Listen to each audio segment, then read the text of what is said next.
अच्छा जी, ये शर्ट अब सिलाई करने लगी हूँ। ये 26 इंच ये टोटल है इसका। तो 2 इंच इसमें मैंने रखा है फोल्डिंग के लिए, जो साइड से चौक होती है उसकी फोल्ड करने के लिए। और तकरीबन 42 इंच इसकी लेंथ है। तो इसको जो है देखना ये है कि ये जो फ्रंट और बैक है उसका प्रिंट चेक करना है पहले। तो इसके बाद हमने इसकी विड्थ जो है वो हमने उतार लेनी है। तो ये है इसका फ्रंट, और ये वाली है इसकी बैक। दामन पे आएगा इस तरह से ये डिज़ाइन। तो इसको हमने क्या करना है कि ये तकरीबन सिमिलर ही है, कपड़ा जितना है यहाँ से पकड़े तो इस तरह से ये तकरीबन सिमिलर ही है, यहाँ से कोई ज़्यादा डिफरेंस नहीं। ठीक है, अब हमने क्या करना है कि इसको इस तरह से फोल्ड कर लेना है मिडल से, ताकि जो इसका ताना बाना है उसका सारा पता चल जाए कि टेढ़ा मेढ़ा तो नहीं आ रहा। जब हम यहाँ से बराबर करते हैं तो हमने ख्याल क्या रखना है, इस चीज को पकड़ के हमने इसके ऊपर लेके आना है सीधा। यहाँ से हमने इस तरह से करना है सीधा। तो हमने बिल्कुल ये जो कॉर्नर है यहाँ से हमने इनको मैच करने की कोशिश नहीं करनी, बल्कि हमने जो है ये जो दरमियान वाला हिस्सा है इसको इस तरह से पकड़ के, ये वाला कॉर्नर और दूसरा, और यहाँ से पकड़ के हमने सीधा सीधा रखना है। अगर यहाँ से टेढ़ा होएगा तो ये वाला हिस्सा जो है, तो अगर हम इसको यहाँ से अगर इसकी सही सिलाई नहीं आई है बराबर, तो ताना बाना जो है ये जो इसकी बुनती है वो टेढ़ी हुई, तो फिर ये एक साइड पे होगा। अगर ये बराबर हुआ तो यहाँ से बराबर आएगा, अदरवाइज अगर ये बराबर ना हो तो ये इस तरह से होगा। फिर इस जो सिलवट है उसको हमने सीधा करना है, वो जिस साइड पे भी जाएगी उस कॉर्नर को हमने सीधा करने के लिए यहाँ से कटिंग करके बराबर कर लेना है। फिर ये इसको हम फोल्ड करने के बाद इसको यहाँ से अलहदा कर लेंगे, यहाँ से यानी कि इनको सेपरेट कर लेंगे। इसके बाद फिर हम कटिंग करेंगे, क्योंकि ये एक साइड पे जा रहा है इसका डिज़ाइन। अच्छा, कटिंग करने से पहले हमने जो सबसे पहले चीज़ देखनी है वो देखनी है, चाहे कोई भी प्रिंट हो, कोई भी सेल्फ प्रिंट हो या फ्लावर वगैरह या डिज़ाइन जिस तरह का भी हो, कढ़ाई वाले का तो पता चल जाता है, लेकिन इस तरह का जो सेल्फ प्रिंट होता है उसका पता नहीं चलता। अब ये पूरा जो है इसी तरह से ये जुड़ा हुआ है कपड़ा दरमियान में से। ठीक है, इस तरह से आपने क्या करना है, इसको फोल्ड कर लेना है। सबसे पहले इसका यही होता है कि आप इसको फोल्ड कर लें। फोल्ड करने का मकसद ये है कि यहाँ से आप ये जो है हाफ जितनी आपने विड्थ रखी है उसको आप फोल्ड करके आधा कर लें। अब ये देखना है कि हमने इसका जो एक बॉर्डर है वो इस साइड पे आ रहा है एक कॉर्नर पे, और वो जब मैं ऐसे नीचे फैलाऊंगी, 1 मिनट में आपको दिखाती हूँ। इस तरह से ये बॉर्डर इधर आ रहा है, जो इसकी बैक साइड है, यानी कि ये मेरा 4th इसकी तय है फोल्डिंग की। ये देखिए 4 है, तो एक बॉर्डर इधर आ रहा है और इस कॉर्नर पे ये प्लेन है। मैंने उधर आपको दिखाया था वो बैक साइड से था, ये बैक साइड पे आ रहा है इसका बॉर्डर, तो ऊपर से ये वाला प्लेन है। ठीक है, इसमें इनके ये रॉन्ग वे जा रहे हैं, ऑपोजिट जा रहे हैं, एक इस साइड पे जा रहा है, दूसरे क्या दूसरी साइड पे जा रहा है। और अगर आप इसको देखें गौर से, ये प्रिंट जो है, ये फ्लावर जो है, इनके फेस ऊपर जा रहे हैं, और अगर ये हमने 2 तय जो है इसको उठा के देखा तो इनके ये जो है फेस वो इस साइड पे आ रहे हैं। ये तो बॉर्डर है तो हमें पता चल गया, लेकिन अगर प्रिंट है तो कई दफ़ा वो पता नहीं चलता, जेन में नहीं होता, तो हम जल्दी करते हैं, ऐसे फोल्ड किया और ये वाला जो हिस्सा है इसको अलहदा किए बगैर दोनों पल्लों को, फ्रंट और बैक को हम कटिंग कर देते हैं। तो फ्लावर एक के अप साइड पे जाते हैं, दूसरे के डाउन साइड पे उनके फेस हो जाते हैं। तो सबसे पहले हमने क्या करना है, फोल्ड करने के बाद यहाँ से इनको सेपरेट करना है। ये सेपरेट तो हमने कर लिया है, अब क्या करना है कि ये वाला जो है इसको उठाना है। ठीक है, ऐसे यहाँ पे हाथ रखना है, घुमा के इसको नीचे ले जाना है, और जो प्लेन है उसको आपने ऊपर ले आना है। जो फ्लावर जो होंगे जिनका फेस ऊपर वाली साइड पे आएगा, जिनका हेड ऊपर वाली साइड पे आएगा, ये देखें, जिनका फेस ऊपर वाली साइड पे आ रहा है उसी साइड पे हम इस तरह से शोल्डर की कटिंग करेंगे। सबसे पहले हमने देख लेना है कि हमारे पास लेंथ कितनी है और ड्रॉप कितनी हमने रखनी है और विड्थ कितनी रखनी है। तो इसको हम देख लेंगे इस तरह से, अच्छी तरह से मेजरमेंट कर लेंगे। हमें चाहिए 42 इंच, 42 इंच रेडी चाहिए। हाफ इंच हमने यहाँ से शोल्डर की कटिंग रखनी है। ये टोटल है 45 इंच। तो हमने पूरा करना है। पूरा करने के लिए नीचे वो जो पाइपिंग लगानी है या लेस लगानी है उसको हम रख देंगे, और जितना हमें चाहिए होगा उतना ही हम लोग वो नीचे से इस तरह से उधर से हम लोग कर लेंगे पूरा, और यहाँ से हम लोग नीचे ले जाएंगे। ये देखें यहाँ से, ठीक है। तो इसको लंबाई को पूरा करने के लिए हम यही करेंगे। तो इधर हम लगा लेंगे सबसे पहले यहाँ पे मार्किंग लगा लेंगे, यहाँ पे इस तरह से डॉट के हमें यहाँ तक हमारी लंबाई पूरी है। इसके बाद हमें हाफ इंच इसमें रखना है सिलाई के लिए।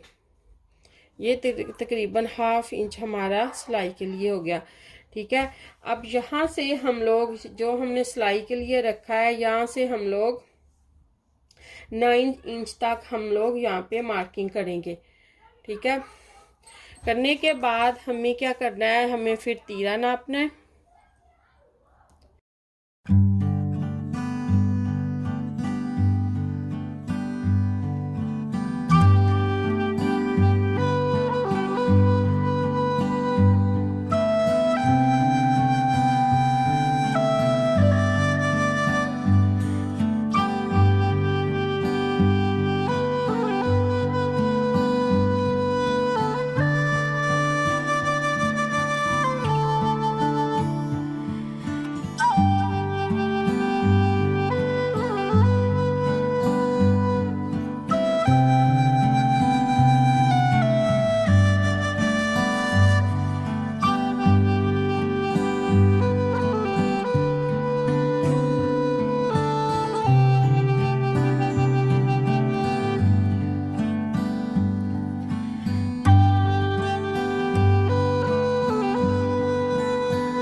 इंच यहाँ से हम लोग यहाँ पे रख के 3 इंच यहाँ पे लगा लेंगे, और 3 इंच यहाँ से हम लोग खुला रख के लगा लेंगे, ठीक ठीक है। और फिर इसके बाद हमें चेक करना है यहाँ से सिलाई रखने के बाद थोड़ा सा जो है, इतना सिलाई रखने के बाद कितना आता है।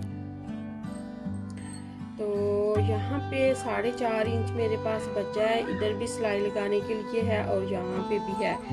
तो ये तीरे पे भी डिपेंड करता है कि आपका ये तीरा, ये जो शोल्डर है ये कितना चौड़ा है। तो ये मेरे पास 15 इंच है, 7.5 इंच इसका हाफ है।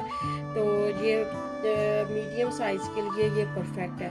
यहाँ से हम लोग परफेक्ट इस तरह से कर्व शेप में, अगर आप इसके सीधा लगाएं और यहाँ से भी सीधी लेके आएँ ये वाली, तो फिर यहाँ से हम आते हुए यहाँ कॉर्नर से पहले तकरीबन 1 इंच के बाद इस तरह से 1 इंच के बाद आप इधर से मुड़ना शुरू कर दें। यहाँ से भी आपका 1 इंच होगा और यहाँ से भी आपके पास 1 इंच ही होगा। तो यहाँ से हम लोगों ने इसी हिसाब से 1 इंच के हिसाब से यहाँ पे कर्व करके तो हमने इसकी कटिंग कर देनी है। कोशिश करें कि कटिंग पहले अंदर जो है डॉट्स आपने लगाए हुए उसके अंदर करें ताकि ज़्यादा कटिंग ना हो। अगर आपको बाद में लगे कि थोड़ा कम है या ज़्यादा है, कम है तो आप उसको ज़्यादा कर सकते हैं। अगर ज़्यादा आपने कर लिया तो फिर उसको करना मुश्किल हो जाएगा। अब ये है कि अब हम जो बैक है नेकलाइन उसकी कटिंग करेंगे। तो ये जो शोल्डर में से निकला हुआ है फैब्रिक, इसी के साथ हम बैक नेकलाइन को बनाएंगे। ये वाला जो एक शोल्डर की कटिंग है, यहाँ से हम लेंगे, इसको हाफ में इस तरह फोल्ड करेंगे। 1 इंच हम यहाँ से रखेंगे तकरीबन, ये देखें तकरीबन 1 इंच हमने इसको रखा है, 1.5 रखेंगे, सॉरी 1.5 इंच रखेंगे यहाँ से यहाँ तक। तो यहाँ से हम घुमा के इसको पूरा जो है इससे पहले कटिंग कर लेते हैं। बिल्कुल आप इसके साथ साथ कटिंग करेंगे क्योंकि हमने इसी के मुताबिक जितना ये वाला खुला हमने निकाला था नेकलाइन उतनी ही हमने करनी है। अभी ये 1 इंच यहाँ से, सॉरी 1.5 इंच यहाँ से हम लोग चारों तरफ से इसके अराउंड हम लोग रखेंगे ताकि ये एक जितनी ही इसकी कटिंग आए।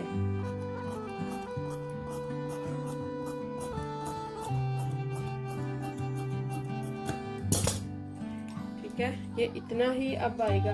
अब क्या करना है कि इसको हम देख लेते हैं ये हमारा पूरा आता है कि नहीं। यहाँ हम रखेंगे ये और यहाँ से शुरू करते हुए यहाँ चेक कर लेते हैं कि ये आ रहा है, ये बिल्कुल बराबर आ रहा है।